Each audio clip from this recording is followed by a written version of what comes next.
আমার বেগম খালেদা জিয়ার দোয়ার অনুষ্ঠানের সভাপতি, আমার দলের বিভিন্ন নেতাকর্মীরা,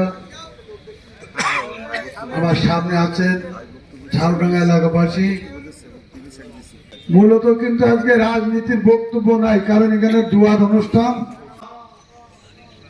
বিএনপিকে ভালোবাসি, যারা বিএনপি ভালোবাসি তারা কিন্তু এখানে আছে। তাছাড়াও বিএনপির অনেক ভালোবাসার লোক কিন্তু আজকে এই দোয়া অনুষ্ঠানে হাজির হয়েছে।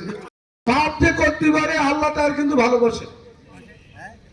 24 সালে ইলেকশন করি, আমার ঘরে যে নির্যাতন গেছে আমি পাস করেছি, কিন্তু যে নির্যাতন গেছে অন্য কোনো লোকের ছেড়ে দিত না।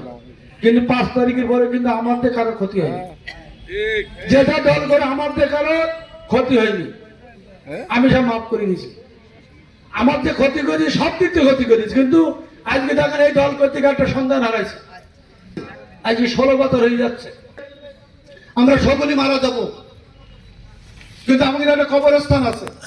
মনে বোঝা যায় বাবু কেন মারা গেছে, ভাই মারা গেছে, আমার কোনো হদিস নেই। বলো,